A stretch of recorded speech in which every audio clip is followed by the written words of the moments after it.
এই সূরার মধ্যে আরো একটা ঘটনা আছে যেটা আমি কোনোদিনও বলি নাই, আজকে বলতেছি আপনাদের সামনে। আপনারা সৌভাগ্যবান, এই ঘটনা আমি আজ পর্যন্ত কোনো লেকচারে বলি নাই। সূরা কাহফে আরো একটা বিষয় আছে যেটা আপনাকে চেনাবে যে দাজ্জালের সভ্যতাগুলো কেমন হবে। একটু মনোযোগ দেন প্লিজ।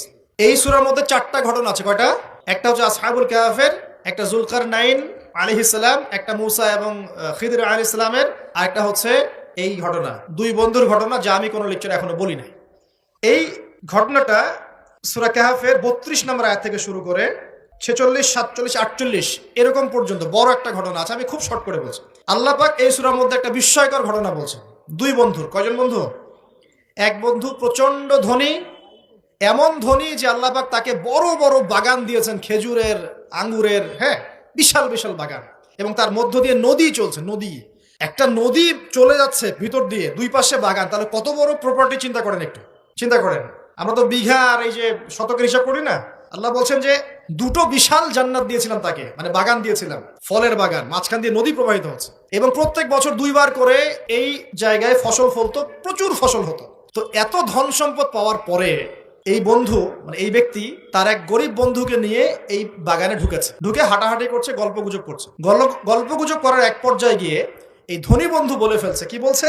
সে বলছে যে আনা আকসারু মিনকা মালান ওয়া আ'আসু নাফারা। হে আমার দোস্ত, শোনো, আমি তোমার চাইতে মালে এবং সম্পদে অনেক সেরা। কে বলছে এটা? এই ধনী বন্ধু। আমরা কিন্তু এরকম কথা বলি না। এই ধনী বন্ধু হচ্ছে বস্তুবাদী মানুষ, মানে বাড়ি গাড়ি, টাকা কড়ি, স্ট্যাটাস, এটাই তার কাছে সবকিছু। বুঝতে পারছেন কথা? সে তার বন্ধুকে বলছে তুমি তো গরিব, আমি তোমার চেয়ে অনেক সেরা টাকায়, পয়সায়, ধন দৌলতে। এমন মানসিকতা আমাদের মধ্যে আছে না অনেকের? আচ্ছা, এবার সে আরো বলছে যে ওয়াদাখালা জান্নাতাহু ওয়া হুয়া যালিমুল লিনাফসি। সে তার জান্নাতে প্রবেশ করলো, তার নফসের উপর সে জুলুমও করে বসলো। কিভাবে জুলুম করলো? এভাবে। সে বলছে ক্বালা মা আযুন্নু আন তাবিদা হাদিহি আবাদা। কে বলছে এটা? এই ধনী বন্ধু। সে বলছে, হে আমার গরিব বন্ধু, শোনো, আমি মনে করি না, আমি বিশ্বাসই করি না, আমি মনে করি না যে আমার এই প্রপার্টি কখনো ধ্বংস হয়ে যাবে। আমি এটা বিশ্বাস করি না। বুঝতে পারছেন? ওই যে আমি পরকালে বিশ্বাস করি না, কিয়ামতে বিশ্বাস করি না, আখিরাতে বিশ্বাস করি না। কোন সভ্যতা বলেন? আচ্ছা, সে বলছে যে মা আযুন্নু আন তাবিদা হাদিহি আবাদা। আমি বিশ্বাস করি না, আমি মনে করি না যে এই প্রপার্টি কখনো ধ্বংস হতে পারে। ওয়া মা আযুন্নু সাআতা কায়িমা। আর আমি এটাও মনে করি না যে কিয়ামত কখনো হবে। বুঝতে পারলেন কথা? আমি এটাও বিশ্বাস করি না যে কিয়ামত কখনো হবে। তার মানে বন্ধুটা বস্তুবাদী না, সে পরকালে বিশ্বাস করে না, কিয়ামতে বিশ্বাস করে না। সে তার ধন সম্পত্তির মোহে এত আসক্ত হয়ে গেছে যে সে মনে করে যে এটা কখনো আমার থেকে যাবে না। এমন চিন্তা আমাদের মধ্যে আছে না? এই চিন্তাটাকে আধুনিক পরিভাষায় বলা হয় মেটেরিয়ালিজম। কি বলা হয়? মানে বস্তুবাদ। মানে কি বস্তুবাদ? মানে ভোগবিলাস, বাড়ি গাড়ি, টাকা পয়সা, মত্ত থাকা, পরকাল বলে কিছু নাই। এই যে মেটেরিয়ালিজম।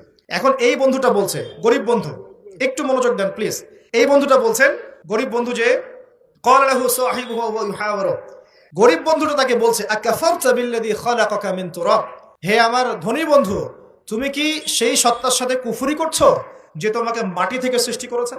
সুম্মা মিন নুতফা। এরপর তোমাকে মায়ের গর্ভে নুতফা আকারে রেখেছিলেন। সুম্মা সাওয়াকা রাজুলা।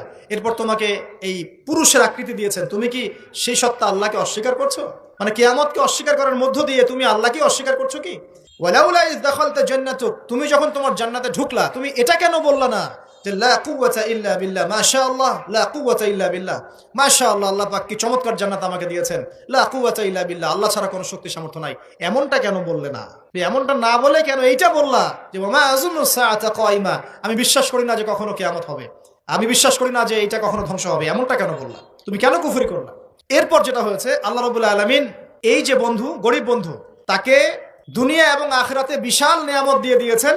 আর এই ধনী বন্ধুর জান্নাতটাকে আল্লাহ পাক এক রাতের মধ্যে ধ্বংস করে রেখে দিয়েছে।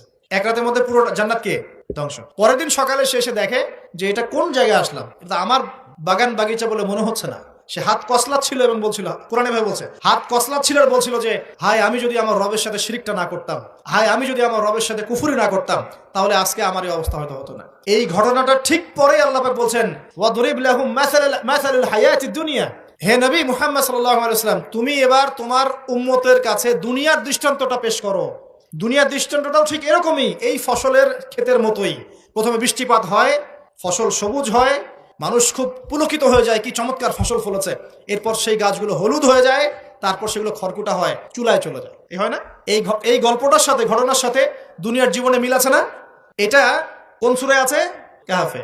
আর এই সূরা আপনাকে দাজ্জাল থেকে বাঁচাবে না? এখানে আপনার হেদায়েত শোনেন। দাজ্জাল এবং তার অনুসারীরা এবং ওই সমসাময়িক ফিতনাময় যুগে বেশিরভাগ মানুষ বস্তুবাদী হয়ে যাবে, হয়ে যায় নাই?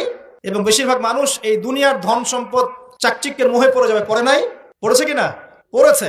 এবং শুধু তাই নয়, তারা পরকালীন কনসেপ্টগুলোকে অস্বীকার করা শুরু করবে। ওই যে বললাম, আল্লাহ, ফেরেশতা, মালায়েকা, আখিরাত এগুলো কিছু বিশ্বাস করবে না, মানুষকে ধর্মহীনতার দিকে নিয়ে যাবে। এটা নিয়ে যাচ্ছে না? এই তিনটা জিনিস খুব চলছে সমাজে এখন। একটা হচ্ছে এলিমিনেশন, মানে আল্লাহর কনসেপ্টটাকে বাদ দিয়ে দেওয়া। একটা হচ্ছে মেটারিয়ালিজম, মানে বস্তুবাদিতা। একটা হচ্ছে চ্যালেঞ্জ এগেইনস্ট রিলিজন, ধর্মের এগেইনস্টে চ্যালেঞ্জ করা। এগুলো চলছে না এখন? তো দেখুন, দাজ্জালের সভ্যতায় এগুলো হবে। এর সাথে আপনার বর্তমান সময়ের মিল কোথায়?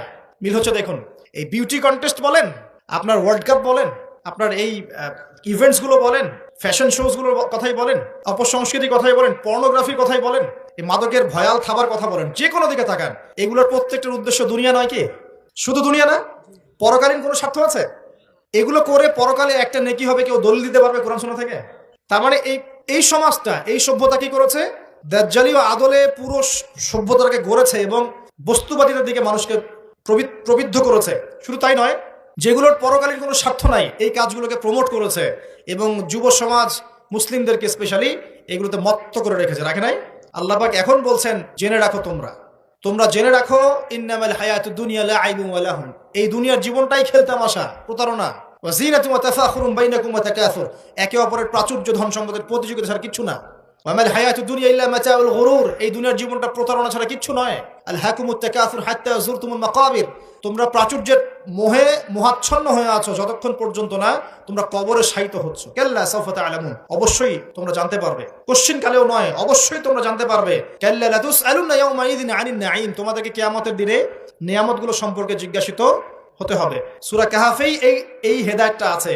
এই দুই বন্ধুর ঘটনা আপনাকে দেখাবে কিভাবে বস্তুবাদী সভ্যতা এবং আল্লাহ ভীরু সভ্যতার কনফ্লিক্ট হয়। সর্বশেষে আল্লাহর অনুগত সভ্যতার জয় হয়েছে, বস্তুবাদী সভ্যতাকে আল্লাহ পাক ধ্বংস করে দিয়েছেন না?